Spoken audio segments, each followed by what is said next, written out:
Hey, what's up you guys? Nick here. Many of you may recognize me from my other channel, Pink Hat Photography. This channel is going to be dedicated to making props for my photo sessions. I didn't want to post that kind of content over on my photography channel because we mostly focus on photography, but on this channel here, we are going to build props for different photo sessions. I will show you some of the photos from those photo sessions using those props, but if you want to see the full video of those props in use, you'll have to go and check out my other channel, and the link for that will be down in the description. Now today, we are going to be building a German potato masher. How do I say this nicely? Anti-person thingamabob. There we go. So this was actually 3D printed. I have a short video on this being 3D printed. I'm going to throw up really quick, and then I'm going to show you how we take this, a wooden dowel, and we're going to make a proper anti-person potato masher.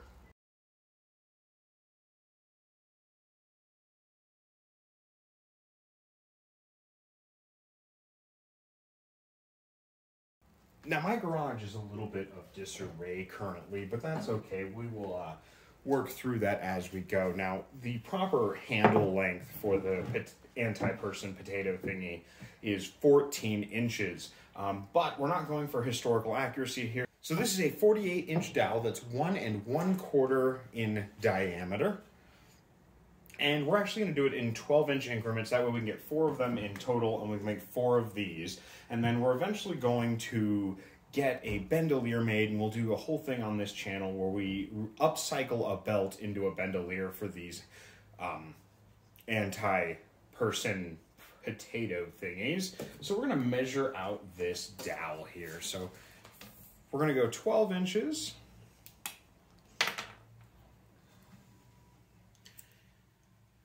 Right there. And then we're going to cut it with my reciprocating saw. Right here I have a Ryobi reciprocating saw. I bought this from when I was a mechanic. Those of you who come from my other channel will know that I was a mechanic for a lot of years. So let's go ahead and get this cut.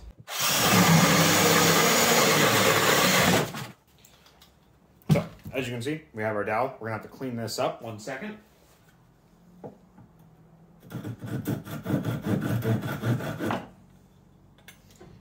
Now that's a little bit rough, so that's actually going to be the part that goes into the 3D printed part. But as you can see, the issue we have now is it is the correct diameter for the 3D printed part, but the hole that we want to put it in is actually smaller, so we're going to have to measure the diameter of that hole and bring this down to that correct size. So that is about 1 inch, so we want to bring the diameter of this down about 1/4 inch.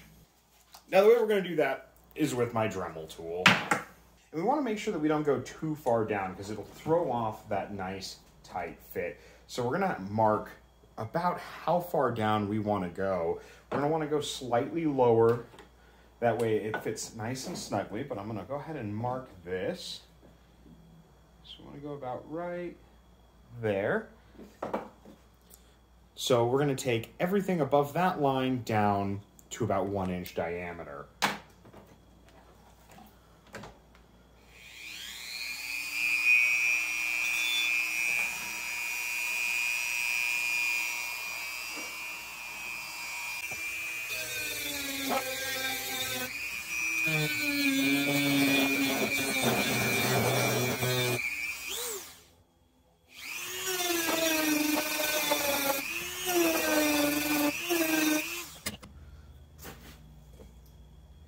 See, we are getting closer, but we want to bring it all the way down completely. So we're gonna actually use some sandpaper after we get this down a little bit further, and we're gonna hand sand it.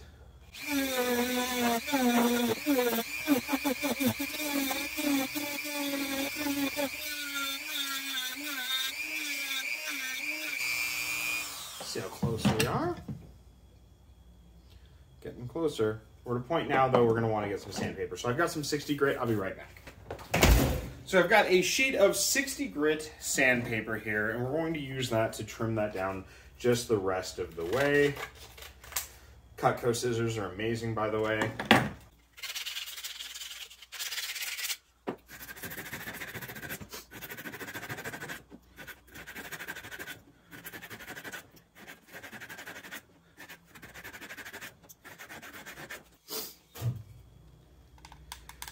almost have a fit. We just gotta go down just a hair more. This isn't perfectly round in here either, so it'll take a little bit of finagling, but that is a-okay. Let's sand some of these edges off a bit more.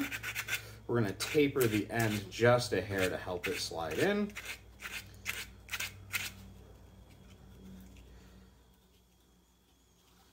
A little bit more on this side.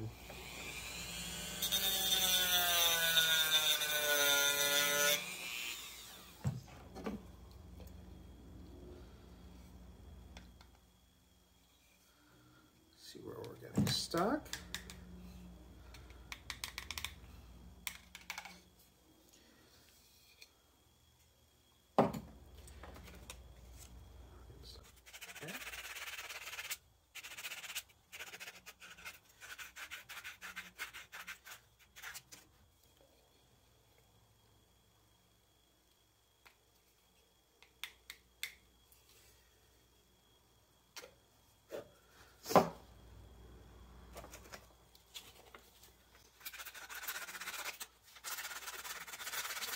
I really need a vise for this workbench.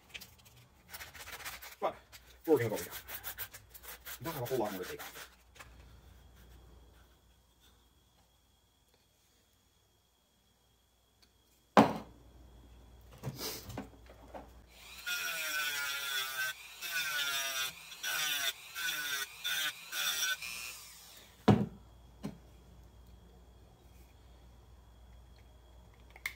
Going down a little further. Again, this is plastic. We don't want to break it, so we're going to be very gentle with it.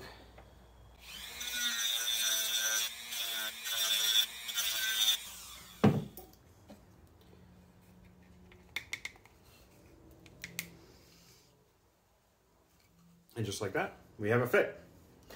Close enough fit. We're going to still take a little bit more off. We're going to go back to the sandpaper for that.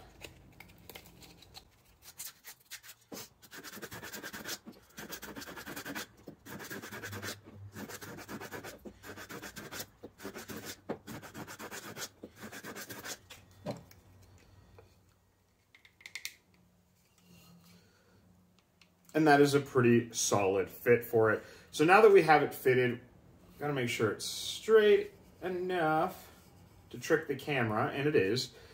You might wanna go, nope, that is actually a perfect little fit for what we're trying to do.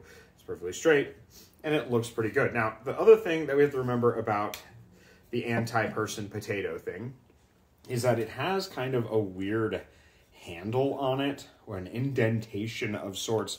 And we're going to try to accomplish making one of those about right here. So it'll indent just a little bit. We're just going to take our 60 grit sandpaper.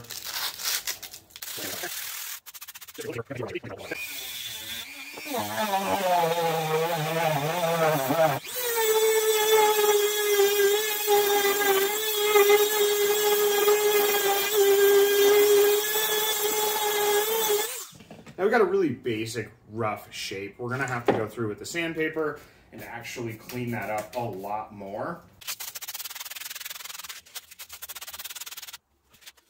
Starting to get a better shape out of it.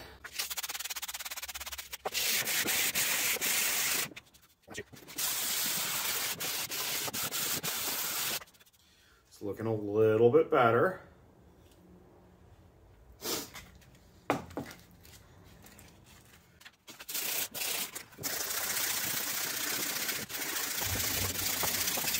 And the other part of it too is it tapers down a little bit up here, but I'm not going to worry about that. I really just wanted that bottom taper more than anything to give it some shape.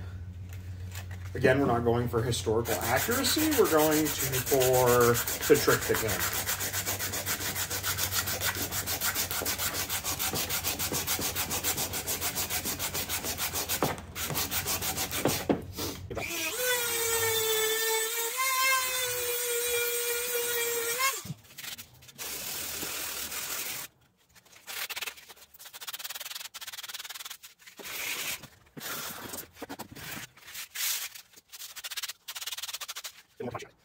So got the shape that I wanted. That's a little more indented than I probably should have gone, but I think that'll be okay. I think it'll add a nice contrast when it actually comes to the photos. But now I'm going to smooth the rest of this out.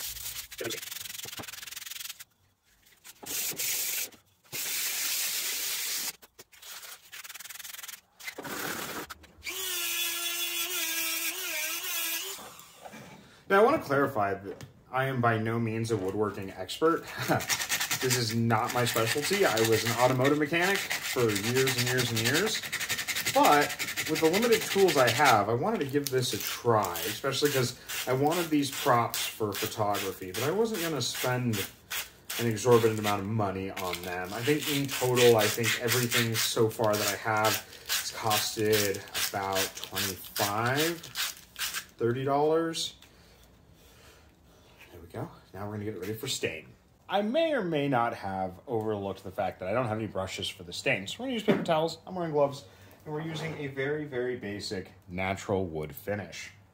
So I'm really just going to take the paper towel and dip a little bit of it inside of the stain.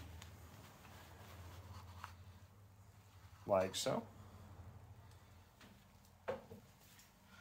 And I'm just going to stain the wood. And it'll have this really lighter color. I'll probably paint it with a proper color, add some more texture to it with rattle can, but it actually doesn't look too bad. It brings out that natural color of the wood, which I really like. And I'm going with a really, really light stain. Again, it's the natural one. It's the one I had on hand, but I don't think it looks too bad. Some of them you see are darker color, but I think that this is going to actually come out pretty good.